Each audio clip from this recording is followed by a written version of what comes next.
c'est Margot et aujourd'hui je reviens pour une nouvelle vidéo, une nouvelle chronique de ma toute dernière lecture du mois de février qui a été La mer infinie par Rick Yancey, paru dans les éditions Robert Laffont et la collection R. Je vous préviens de suite, cette chronique risque de comporter quelques spoilers du premier tome si vous ne l'avez pas lu, donc ne m'en voulez pas voilà si vous êtes spoilés parce que je vous aurais prévenu. Dans La mer infinie, on retrouve donc les personnages que l'on avait laissés dans le tome 1, c'est-à-dire donc Cassie, Sam, Ben, Ringer, Pancake, Teacup et je crois que j'en ai pas oublié. Bref, ils ont tous des noms un peu bizarres, donc un peu compliqués à retenir, mais je crois que je les ai tous. Ils se retrouvent donc dans un hôtel miteux, genre à côté de Camp Even qui vient d'exploser. Et chacun a son objectif, c'est-à-dire que Cassie attend le retour tant espéré de Evan Walker qui lui a promis encore une fois de la retrouver. Et on a Ben et toute la clique qui cherchent plutôt une solution de repli pour pouvoir être en sécurité. Il faut dire que ce tome-là ne se centre absolument pas sur l'action principale. Je veux dire, l'intrigue en elle-même n'avance pas beaucoup. On a un tome qui est beaucoup plus centré sur la psychologie des personnages. Et malgré que du coup ce soit beaucoup plus lent, puisque dans ce tome il doit se passer que quelques jours seulement. Et malgré cette lenteur, on ne s'ennuie absolument pas et j'ai vraiment adoré ce livre. Il reste tout de même en deçà de la 5e vague qui avait été un vrai coup de cœur pour moi. Mais il m'a vraiment donné envie de connaître la suite et de lire le tome 3 qui promet d'être vraiment génial. Les nombreuses questions qui étaient laissées en suspens dans le tome 1 sont, oui, un petit peu explicitées quand même. On a quelques réponses qui arrivent, mais seulement ces réponses soulèvent d'autant plus de questions et c'est frustrant parce qu'on a tellement envie de savoir le pourquoi du comment. Et non, on n'y arrive toujours pas à percer ce mystère. J'ai adoré en apprendre un peu plus sur les silencieux, donc je vais pas vous spoiler, mais on en apprend quand même. Oui, on en apprend plus sur les silencieux et j'ai trouvé ça super intéressant.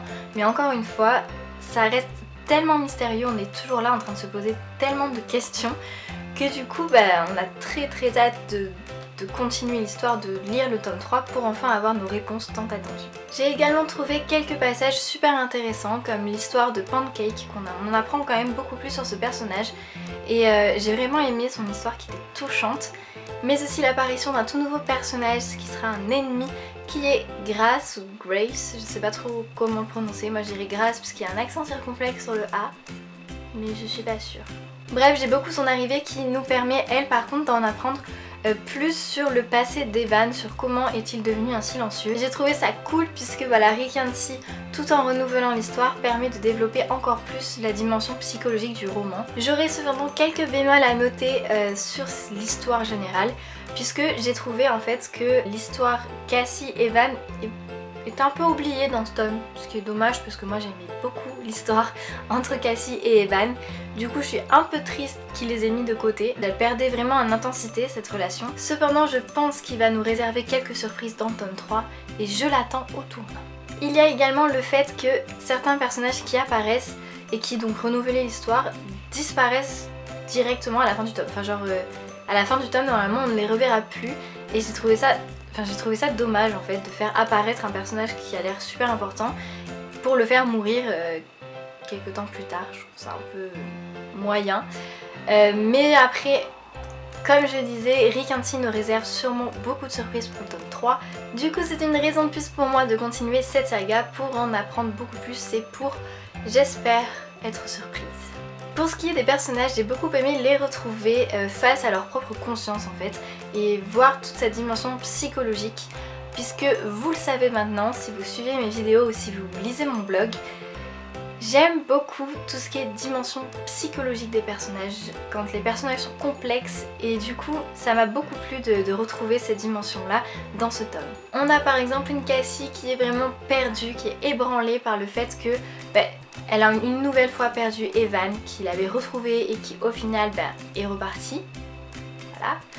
Mais il y a aussi le fait que son petit frère Sam n'est plus vraiment celui qu'elle a connu puisqu'il s'est vraiment transformé en soldat et j'ai aussi beaucoup aimé d'ailleurs ce personnage là, Sam, on voit l'évolution en fait. Il était un tout petit garçon quand on l'a connu dans le tome 1 et là c'est un vrai soldat et ça fait quand même de la peine à voir.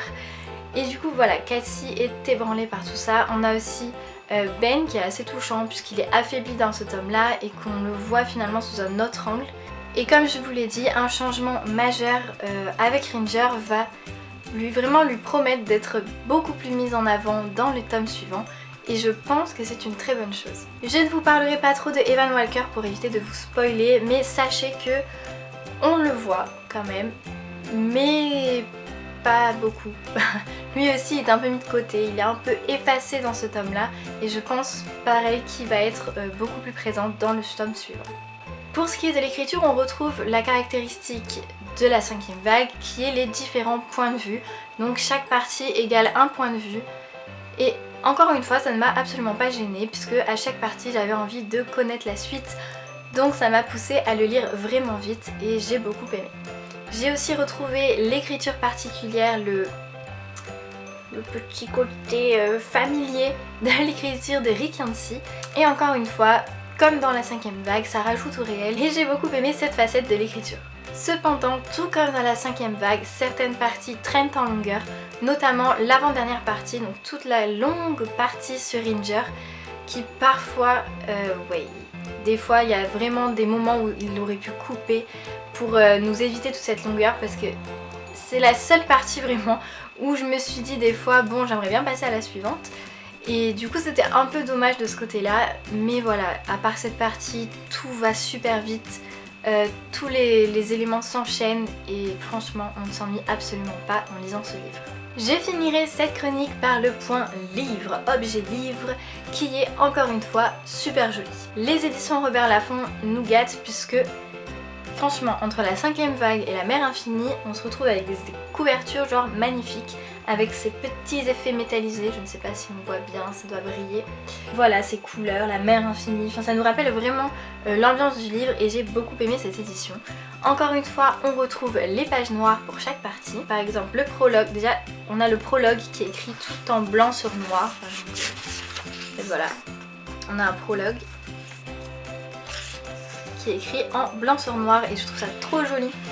Et du coup après on retrouve pareil, hop, chaque partie séparée par des pages noires et ça rend encore plus la lecture agréable et c'est vraiment chouette d'avoir des jolies éditions comme ça parce que parfois les éditions laissent un peu à désirer et du coup ça nous donne absolument pas envie de lire le livre et ce n'est absolument pas le cas de la mer infinie, donc je suis heureuse.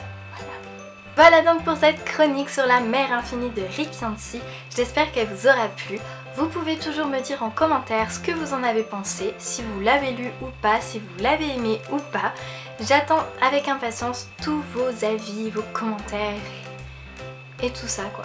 En attendant, vous pouvez toujours me retrouver sur les réseaux sociaux ainsi que sur mon blog, tout est en barre d'infos.